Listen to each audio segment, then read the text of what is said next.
here for a long time and they don't even have a chance to go back to Kenya. It is not easy, it's not even possible for them to buy or sell anything in Kenya. Would you be able to facilitate them to have the new identity cards? Up to now, we have not been able to. So the point I've just made is that it is only now that the government is exploring the possibility of issuing IDs from the embassies. To purchase or sell anything in Kenya? In order, as the law stands now, in order for you to get your ID, you must travel and present yourself physically to get an ID in the Republic of Kenya. It is not on the table at the moment. There's a pilot project. It has been launched in London. They are going to come to Washington. I'm not sure when. But these things can only happen if we are organized and the government can see the case why it is important for Kenyans overseas to be able to acquire an ID wherever they are. Passports, we are already issuing at the moment. In Washington, we are a bit overwhelmed right now, so if your passports are taking a long time, it is because in the last 1 year, I think in anticipation of the vote, we are getting close to 1,000 applications for passports every month. That is much more. It used to be 100 per year, people looking for new passports. December, mtu anataka kwenda nyumbani, anafika, nataka niende kesho. So there used to be 100, 200 at the most. But since last year, we're getting close to 1,000 every single month. So people are getting their new passports. Mr. Excellency Ambassador, unafanya nini kuhusu ndugu zetu wa Kenya wale ambao wanateseka zaidi, kwa sababu tunajua kwamba wandugu wetu wanapitia hali ngumu hapa. Embassy inafanya nini kuwasaidia ndugu zetu wa Kenya wanaopitia hali ngumu? The issue of what the embassy is doing to help people in distress, and we know there are Kenyans in distress all the time. I was at a wake just 2 days ago. A man who fell ill while he was here visiting his family and died of cancer. And it is amazing that of all the communities that are in the United States, Kenyans seem to be the one that have such a difficult time when death comes. Death is the one thing that we are all sure about. All of us. We get reports of at least 2 Kenyans dying in the United States every week.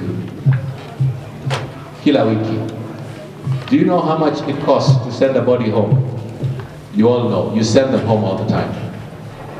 $15,000 to $20,000 kusafirisha maiti kwenda nyumbani.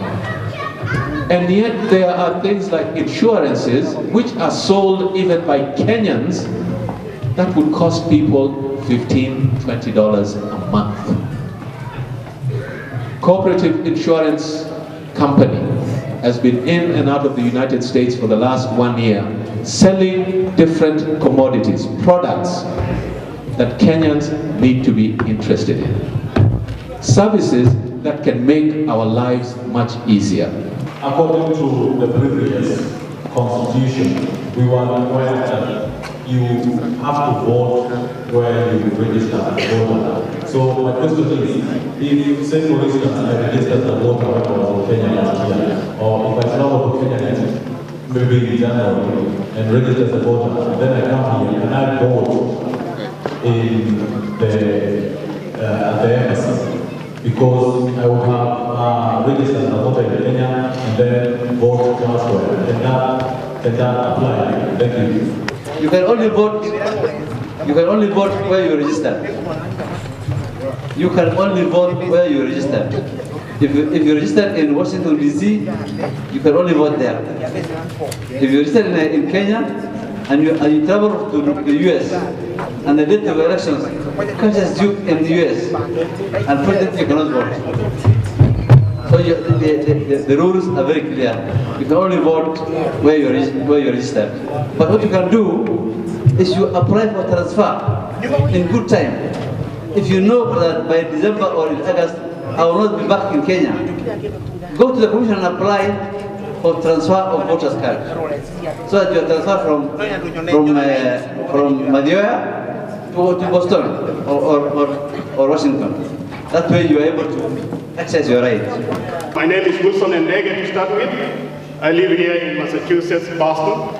But my first question regards the election date, which is being changed from August to December in the interest of time to prepare. I hope this is just a one-time thing, and we understand why it has to be changed to December. December is a very critical month for our people. They're supposed to be thinking about other things, and we don't want to involve them in elections. I hope afterwards we can actually hold elections in August. We don't want to just start with the constitution and change it right away, but we can excuse it for once. The election date, I think, is an issue which has been, which we have discussed at length.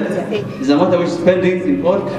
We have said that we have given our own decision on how this thing should go.